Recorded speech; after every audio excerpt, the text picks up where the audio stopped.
Hi, everyone. So now I get to talk about what you can do that's related to all of this. So how you can bring this home to your home congregations. And the way that I'm proposing is we have a new program from the UU Humanist Association called Freethinker Friendly.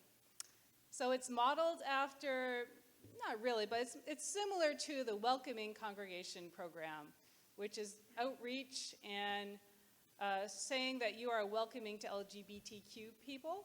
Well, Freethinker Friendly is the same idea, but it's saying you're open to non-theistic people.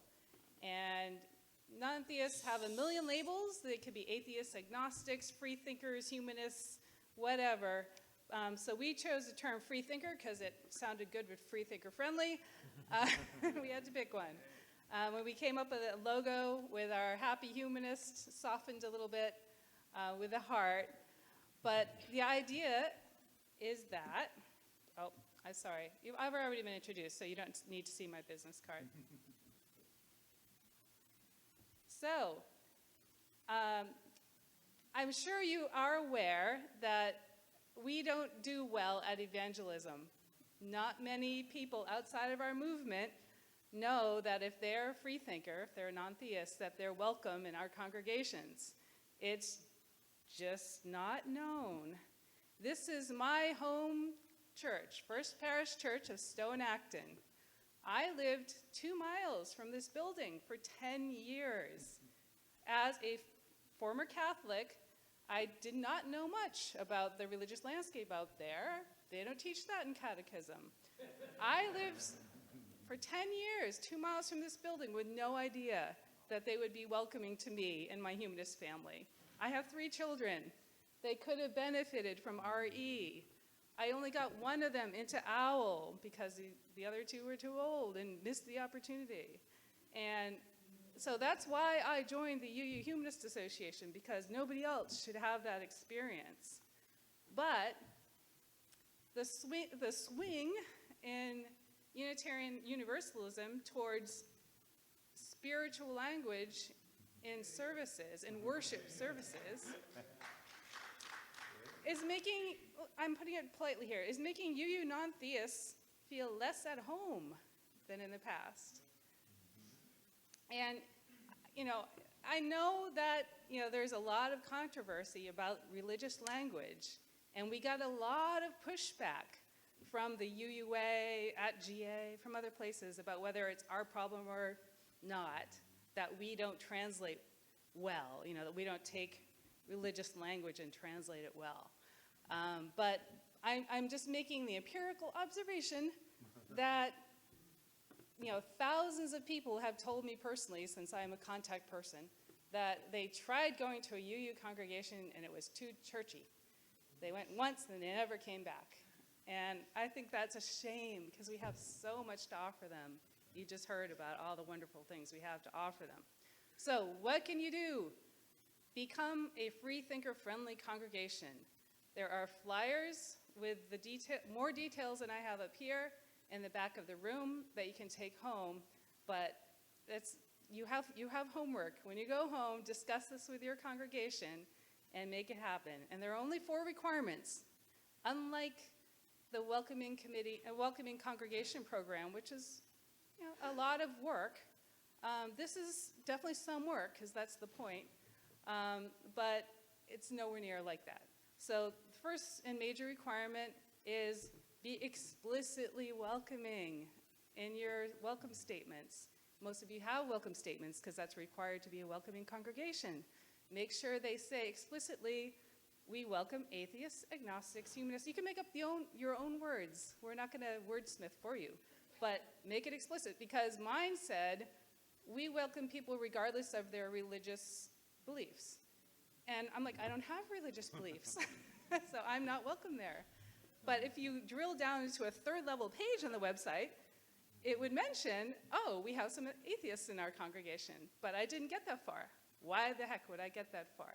But if I had seen that little logo of the Happy Humanists, I would have said, wow, I know that logo, because I belong to the American Humanist Association, or I'm a freethinker and I just recognize that.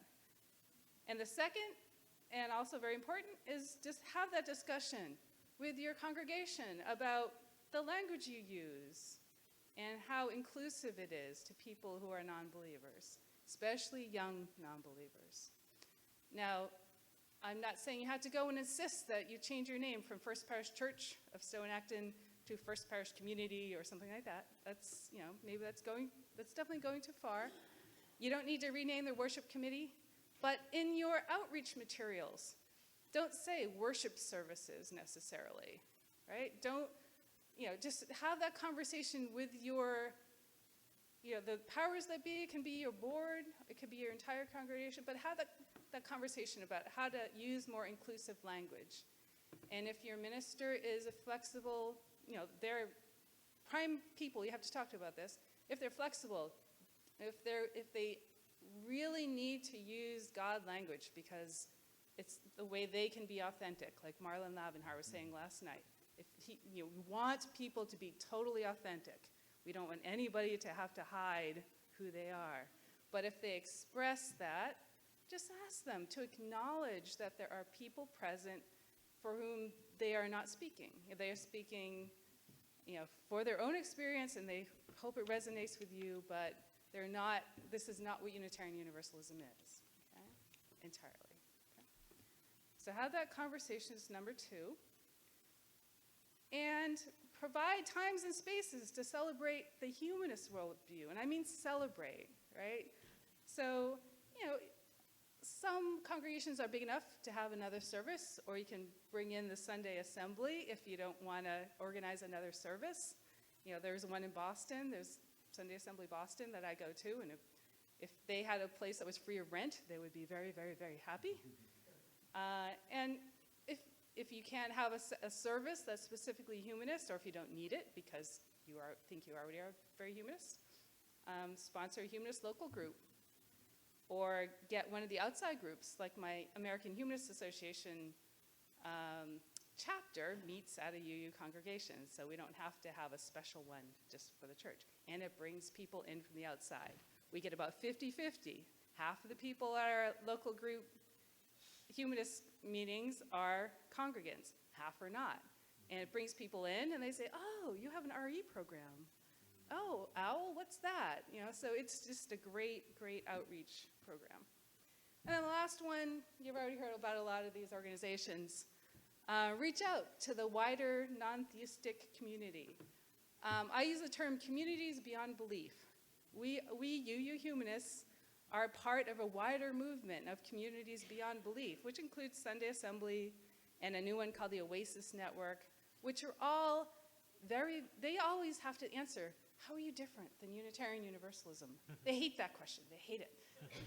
Because in a lot of ways, they're not. They're providing community and opportunities for service and all those wonderful things, or they're trying to develop RE curriculums. They would never call it RE. They would say children's education, right? And so people who will not go near a Unitarian church, even if it's called a fellowship, they will go to these places. And if we partner with them, if we join the local United Coalition of Reason, which is a group that pulls these together and helps them network together, then you're going to make those connections to the local non-theistic community that wants to be part of something, because the people who come to these events are the joiners. And there really are joiners who are humanists. Right? All right, so the benefits I think are obvious. I'm going to breeze through this since we're running out of time. You can display the lovely Freethinker Friendly logo on your outreach material to tell people that you're there. We'll list you on our list, and if you want to, we will list you in the secular directory and another organization's secular directory, so somebody looking for a local community will find you. And you're going to keep those humanists and freethinkers in your congregations happy. Now, I know I'm probably speaking to the choir here, because the people who have come to this meeting are not the ones who need to hear this, right? So tell others, right?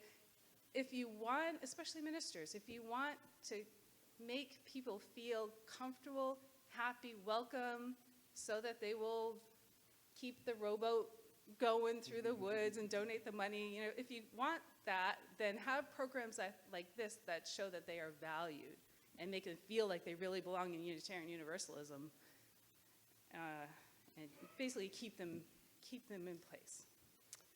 All right, so, and the last, of course, is you're going to better serve those nuns who we've been talking about, who are a growing part of the population, who have rejected organized religion.